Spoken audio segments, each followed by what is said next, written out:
అమరావతి పునఃప్రారంభం సందర్భంగా 34,000 ఎకరాలు ఇచ్చి 29,000 పైచిలకు రైతులు గత 5 సంవత్సరాలుగా నలిగిపోయి ఇక్కడికి వచ్చి రోడ్ల మీదకి వచ్చి ముళ్ళ కంచెల మధ్యలో కూర్చొని పోలీసు లాఠీ దెబ్బలు తిని కేసులు పెట్టించుకొని ఇంట్లో పెద్దవాళ్ళని కానీ చాలామందిని 2,000 పైచిలకు రైతులు ప్రాణాలు కోల్పోయి మీరు నలిగి బాధపడి మీ కన్నీళ్ళు తుడిచే వాళ్ళు ఉన్నారా ఆ రోజునని చాలాసార్లు మహిళా రైతులు నన్ను అడిగారు.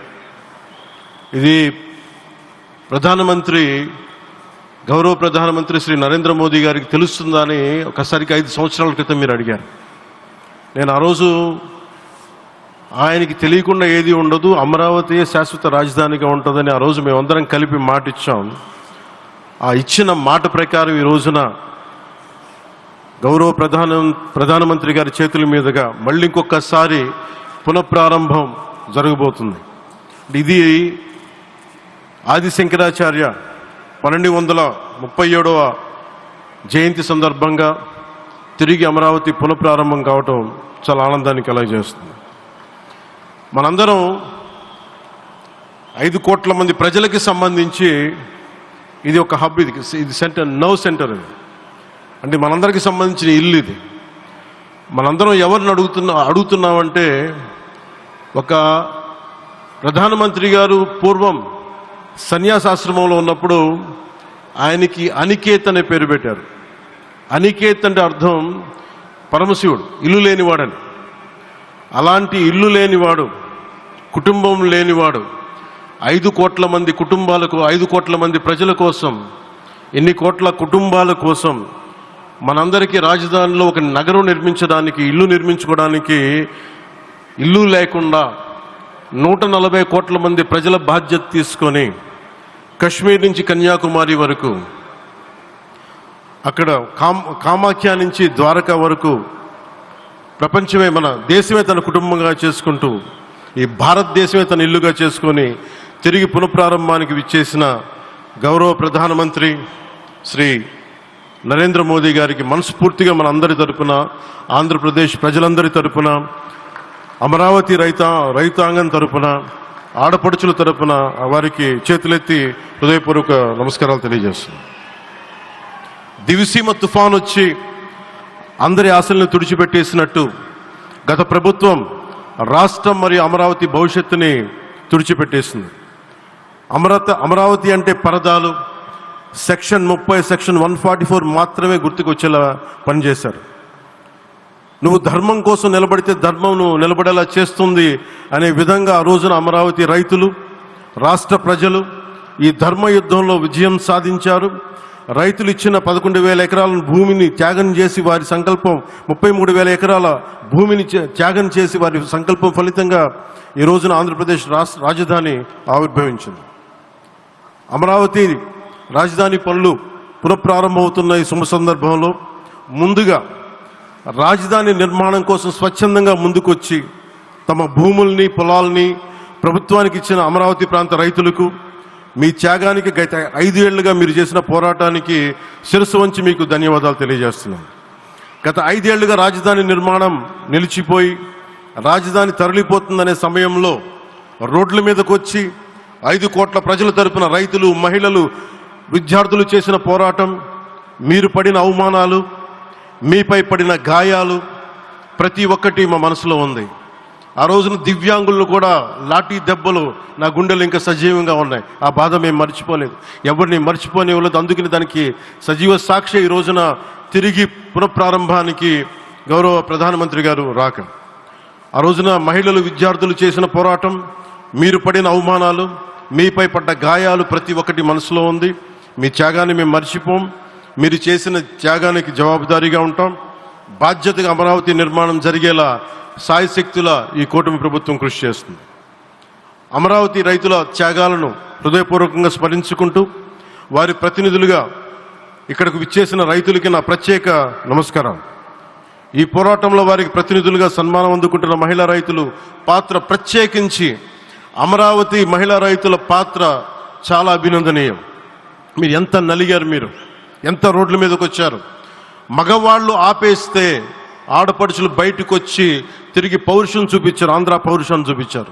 మీరికి నా ప్రత్యేక అభినందన. వాళ్ళు చూపిన సాహసం, సహనం అందరికీ ప్రేరణగా నిలుస్తాయి.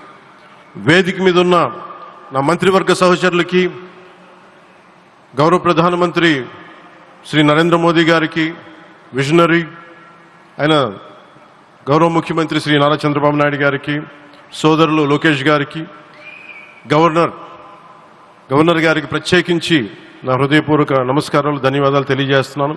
అలాగే ఇతర సహచరులకు, సభకు హాజరైన వారికి, రాష్ట్ర ప్రజలకు కూడా నమస్కారాలు తెలియజేస్తున్నాను. ఇక్కడ రైతులు భూమిని మాత్రమే ఇవ్వలేదు, రాష్ట్ర భవిష్యత్తును నిర్మించే ఆశలను, విశ్వాసాన్ని ఇచ్చారు. కానీ 5 సంవత్సరాల్లో గత ప్రభుత్వం ఆ త్యాగాన్ని అవమానించింది. 3 రాజధానులు, అస్తవ్యస్త విధానంతో ప్రజల విఘ్నతని, అమరావతిని అగౌరవపరిచింది. ఈరోజు ఈ వేదిక నుండి మేమందరం మీకు హామీ ఇస్తున్నాం, అమరావతి మళ్ళీ ఒక ప్రపంచ స్థాయి సర్వశ్రేష్ఠ రాజధానిగా ఆవిర్భవిస్తుంది. అమరావతి ఒక ఆర్కిటెక్చరల్ జోన్, ఒక కాంక్రీట్ జంగిల్గా మిగిలిపోకుండా జవాబుదారీతనం, న్యాయం, ప్రజాస్వామ్యానికి ప్రతీకగా నిలవాలని ఆకాంక్షిస్తున్నాను. కేంద్రంలో రాష్ట్రంలో స్థిరమైన ఎన్డీఏ ప్రభుత్వం ఏర్పడిన కారణంగా అభివృద్ధి కార్యక్రమాలు వేగంగా సాగుతున్నాయి. మేనిఫెస్టోలో ఇచ్చిన హామీలన్నీ దశల వారీగా బాధ్యతాయుతంగా అమలు చేస్తున్నాం. కేవలం మ్యాచింగ్ గ్రాంట్స్ ఇవ్వని కారణంగా గత ప్రభుత్వం రాష్ట్రం కేంద్రం నుంచి పొందాల్సిన 1000 కోట్లు నష్టపోయింది. కానీ ఈ ప్రభుత్వం కోఆపరేటివ్ ఫెడరలిజం స్ఫూర్తితోటి, పరస్పర సహకారంతో పనిచేస్తున్నాం. రాష్ట్రంలో రహదారులు, రైల్వే, పారిశ్రామిక రక్షణకు సంబంధించి ఈ రోజున మన అమరావతి కాకుండా రాష్ట్రంలో రహదారులు, రైల్వే, పారిశ్రామిక రక్షణకు సంబంధించి ఈ రోజున 1,07,00,000 కోట్ల విలువైన అభివృద్ధి పనులకి ప్రధాని గారు శంకుస్థాపనలు, ప్రారంభోత్సవాలు చేస్తున్నారు. రాయలసీమలో గుంతకల్ రైల్వే, గోరంట్ల హైవే లాంటి వివిధ కార్యక్రమాలకు, ఉత్తరాంధ్రలో పిఎం ఏక్తా మాల్ లాంటి వివిధ పనులకు ఈరోజు శంకుస్థాపన, ప్రారంభోత్సవం చేస్తున్న ప్రధానమంత్రి గారికి నా హృదయపూర్వక కృతజ్ఞతలు. నేను అవనిగడ్డ ఎన్నికల ప్రచారంలో హామీ ఇచ్చిన దానికి అనుగుణంగా మనందరి ఆశలు మనకి ఆశించిన విధంగా నాగాయలంకలో మిస్సైల్ టెస్ట్ రేంజ్కి ప్రధానమంత్రి గారు ఈ రోజున శంకుస్థాపన జరగడం నాకు చాలా సంతోషంగా ఉంది. Now with Honorable Prime Minister Sri Modi ji and Honorable CM Sri Chandrababu Naidu garu, and together again Amravati will surely become a world-class capital, a 360-degree growth engine for all of Andhra Pradesh. Our youth will no longer have to leave for Bangalore, Chennai or Hyderabad. Soon Andhra Pradesh will create jobs for our people and attract talent from across the nation and the world. దీనికి అమరావతికి ప్రత్యేకించి ఒక వ్యక్తిని మనం స్మరించుకోవాలి. రాళ్లల్లో, రప్పల్లో ఒక మహానగరాన్ని చూసిన వ్యక్తి, ఒక 20 సంవత్సరాలు ముందుకెళ్ళి చూసిన వ్యక్తి. అలాంటి నాయకులు మనందరం కోరుకున్నట్టుగా ఆయన వెనంటే ఆయన ఉండాలి, ముఖ్యమంత్రిగా ఉండాలి అని మేము ఆశించిన విధంగా ఆయన ముఖ్యమంత్రి అయ్యారు. ఆయన సైబరాబాద్ అనే సిటీని ఎలా నిర్మించారో, ఎంత అద్భుతంగా రూపకల్పన చేశారో, అమరావతి అనే ఈ క్యాపిటల్ని కూడా ఆయన అపారమైన అనుభవంతో, ఆయన దక్షతతోటి, ఆయన గవర్నెన్స్ కేపబిలిటీ తోటి, అడ్మినిస్ట్రేటివ్ కెపాసిటీ తోటి ఇది అద్భుతమైన మహానగరంగా తీర్చిదిద్దుతుంది. ఇది ఆంధ్రప్రదేశ్కే కాదు, భారతదేశానికి తలమానికంగా అవుతుందని మనస్ఫూర్తిగా నేను ఆశిస్తున్నాను. అలాగే ప్రత్యేకించి ఈ రోజున మనం ప్రధానమంత్రి గారిని చాలా లోతుగా మనం అర్థం చేసుకోవాలి. ఈ రోజున కశ్మీర్లో దాదాపు 28 మందిని చంపేశారు.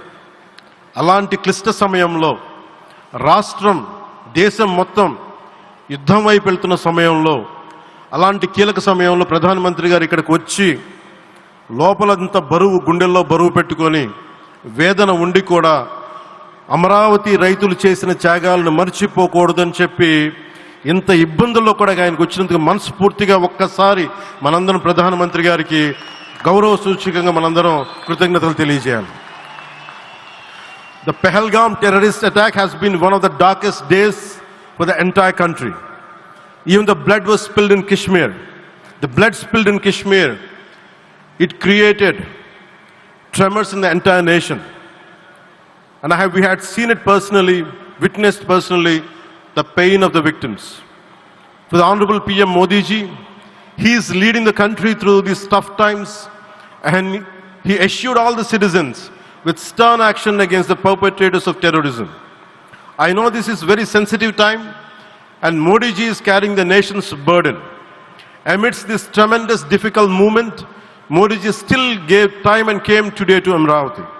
This shows his deep commitment to Andhra Pradesh, to the people of Andhra Pradesh, and we are deeply grateful to you, sir. May Lord Bhavani, మన కనకదుర్గమ్మ ఆశీస్సులతోటి వారికి బలాన్ని ఇవ్వాలి, శక్తిని ఇవ్వాలి, మనందరం ప్రార్థిద్దాం.